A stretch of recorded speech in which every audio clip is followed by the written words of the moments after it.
महात्मा बुद्ध कहते हैं, आप तब तक उस मार्ग पर नहीं चल सकते जब तक आप खुद वो मार्ग नहीं बन जाते।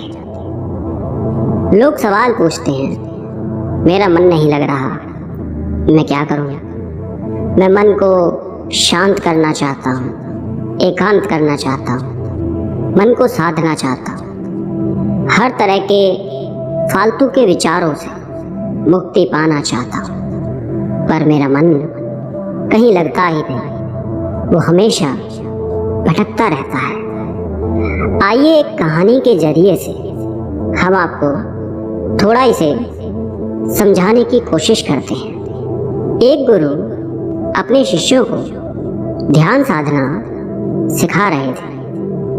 तभी एक शिष्य बोला, हे गुरुवर, मैं कुछ समझ नहीं पा रहा, क्या मैं आपसे कुछ पूछ सकता हूँ?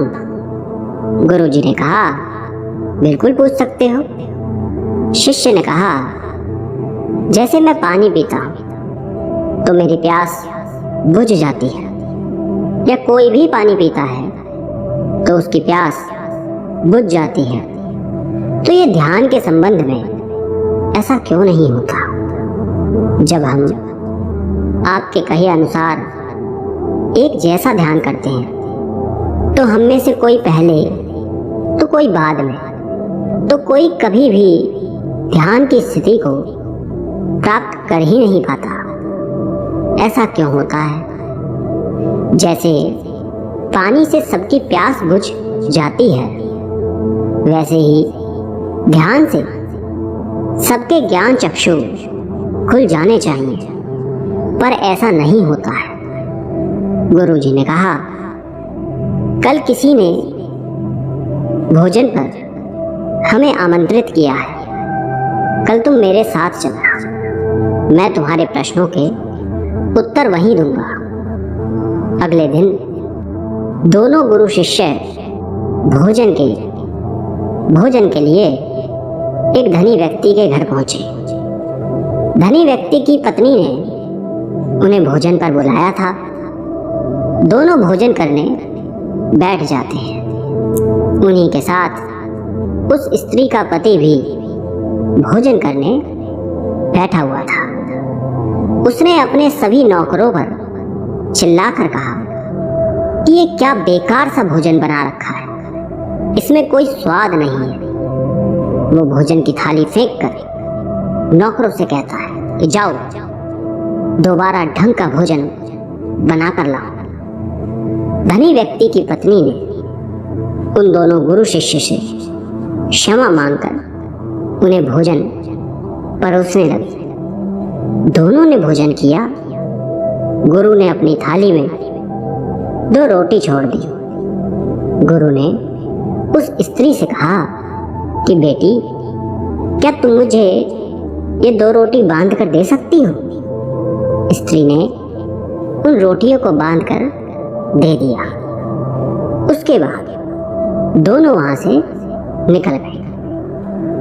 रास्ते में गुरुजी ने शिष्य से पूछा कि तुम्हें भोजन कैसा लगा? शिष्य ने कहा, भोजन तो अति स्वादिष्ट था, मुझे पसंद आया, मुझे भोजन करके बहुत अच्छा लगा। गुरु ने कहा, इससे अधिक तुम्हें और कुछ नहीं लगा? शिष्य ने कहा, इससे अच्छा और क्या लग सकता है गुरुदेव? मेरी भूख मिट गई, मेरा पेट भर गया। गुरुजी ने कहा, भोजन तो अच्छा था, फिर उस स्त्री के पति को भोजन पसंद क्यों नहीं आया? भोजन तो अच्छा बना था ना, भोजन एक ही था, तब उसे पसंद क्यों नहीं आया? शिष्य ने कहा, आप ठीक कहते हैं गुरुदेव, मैं तो कुछ समझ ही नहीं पा रहा हूं, आप ही कुछ बताएं। गुरुजी ने कहा, अभी तुम मेरे साथ आगे चलते रहो। गुरु शिष्य चलते चलते बहुत दूर निकल आए। शिष्य ने गुरुजी से कहा, गुरुदेव, हम हमारे आश्रम के मार्ग पर तो नहीं हैं, फिर हम कहाँ जा रहे हैं?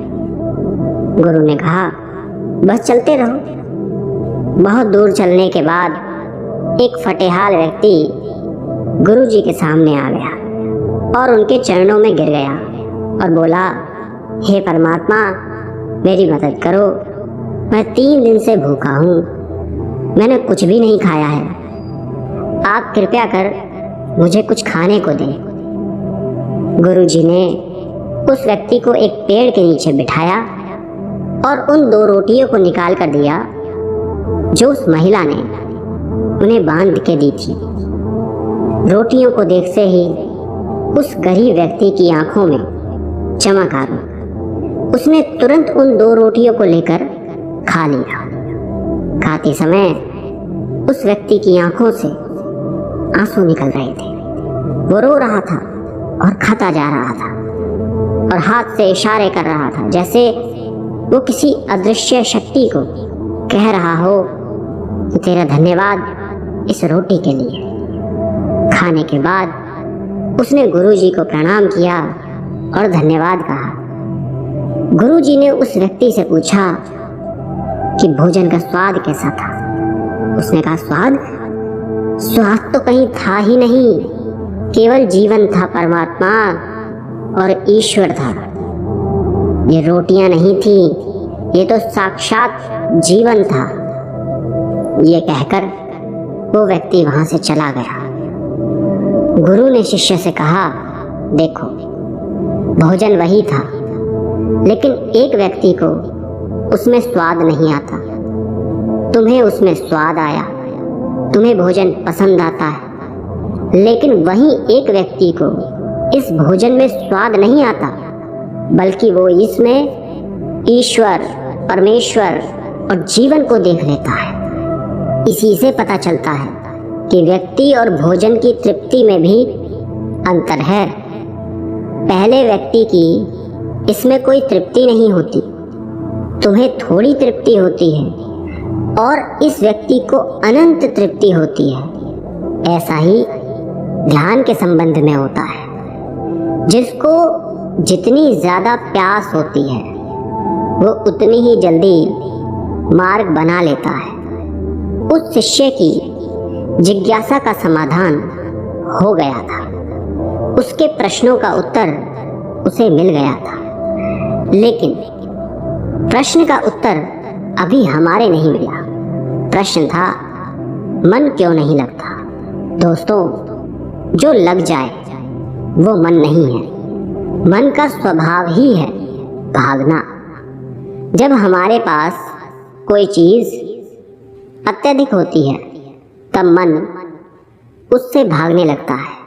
जैसे उस धनी व्यक्ति का मन जो उस भोजन से भाग रहा था, जो उसके लिए आम बात थी। लेकिन जब कोई चीज हमारे पास सीमित मात्रा में होती है और हमें मिल भी जाती है, तब हमारा मन उससे जुड़ा भी रहता है और हम उस चीज की थोड़ी बहुत अहमियत भी रखते हैं। जैसे उस शिष्य का मन जो उस भोजन से थोड़ा बहुत जुड़ा हुआ था, तो उसने उस भोजन के स्वाद को भी जाना। लेकिन जब हमें कोई चीज चाहिए होती है और वो हमारे पास नहीं होती, तो पहले हमारा मन उस चीज के लिए बहुत ललाहित रहता है।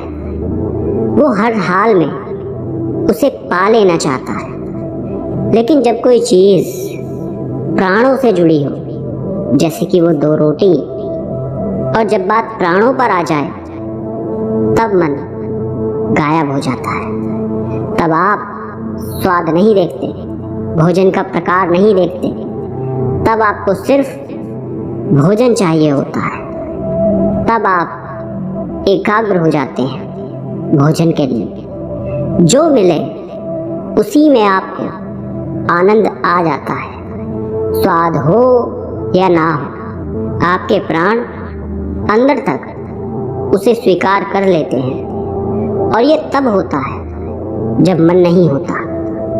हम हमारे मन को लगाने की बहुत कोशिश करते हैं। कुछ पढ़ाई में लगाने की कोशिश करते हैं, तो कुछ अपने काम में लगाने की कोशिश करते हैं, लेकिन आपने देखा होगा कि मन कहीं नहीं लगता, और ये लग भी नहीं सकता, क्योंकि इसका काम किसी चीज़ में लगना है ही नहीं, बल्कि इसका काम है आपको भगाना इधर से उधर। एक चीज़ आपको मिली तो दूसरी चीज़ पर ले जाना, दूसरी चीज़ आपको मिली तो तीसरी चीज़ पर ले जाना। मन संतुष्टि को नहीं जानता, वो केवल पाना जानता है। पाने के बाद भूल जाना जानता है। जो मिल गया उसे छोड़ देने की आदत होती है, जो छूट गया उसे फिर से पा लेने की आदत मन की होती है। अपनी जिंदगी के पिछले हिस्सों को देखें और जानें कि क्या आपका मन कहीं लगा है, कहीं रुका है, या वो केवल आपको अभी तक भगा रहा है। अब सवाल आता है कि अगर मन का काम भागना या फिर भगाना ही है, तो क्या जिंदगी भर हम भागते ही रहेंगे? क्या हम कहीं रुकेंगे नहीं? ध्यान से देखो तो जिंदगी ऐसी ही है। जन्म से लेकर मृत्यु तक इंसान भागता ही रहता है, कभी किसी चीज के पीछे तो कभी किसी दूसरी चीज के पीछे। लेकिन फिर भी कुछ इंसान अपवाद हो जाते हैं, फिर वो रुक जाते हैं, भागना बंद कर देते हैं। तब चीजें उनके पीछे भागती हैं, वो किसी चीज के पीछे नहीं भागती। इसका सबसे बड़ा उदाहरण स्वयं गौतम बुद्ध है। हम आम लोग कैसे अपने जीवन में ठहराव ला सकते हैं, कैसे हम अपने जीवन में एकाग्रता ला सकते हैं, कैसे हम अपने जीवन में अपने मन को, अपने आप को नियंत्रित करने से रोक सकते हैं।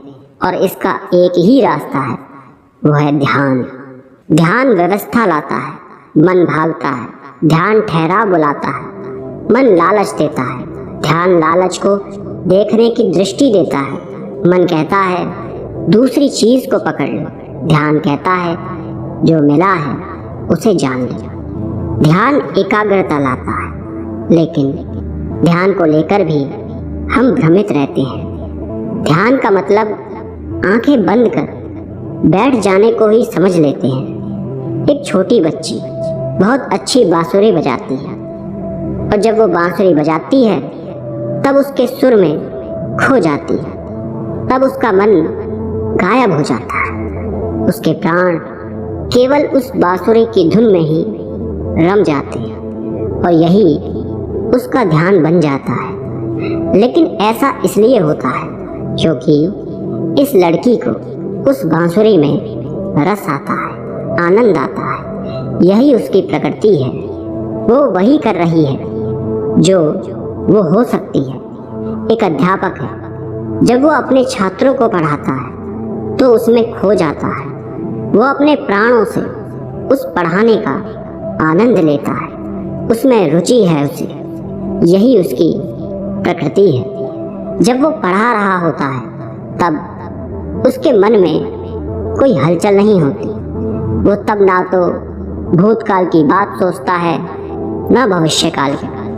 वो केवल वर्तमान के क्षण में ही रहता है, और यही उसका ध्यान है। जो व्यक्ति जो है, अगर वो वही होने लगे तो उसमें स्वतः से ही ध्यान घटित होने लगता है, वो एकाग्र होने लगता है। लेकिन जब व्यक्ति कुछ होने की कोशिश करता है तो उसका मन हावी होने लगता है, एकाग्रता टूट जाती है, और तब हम भागते रहते हैं। सब कुछ पा लेते हैं, तब भी सोचते हैं कि कुछ रह गया है, और ये अधूरापन कभी पूरा नहीं होता। क्योंकि जो आप हो सकते थे, जो आपकी प्रकृति थी, वो आप नहीं हुए, बाकी सब कुछ हो गए। ऐसे ही आप हमेशा अधूरे रह जाते हैं। तब मन कहीं नहीं लगता। मन की प्रकृति ही लगने की नहीं है। जो लगता है वो एकाग्रता है, वो ध्यान है। और जहाँ आपको एकाग्रता मिल जाए, समझ लेना वही आपके लिए बना है, जिस पर चलकर आप संपूर्ण हो सकते हैं। दोस्तों, आपने क्या सीखा कमेंट करके ज़रूर बताना। धन्यवाद।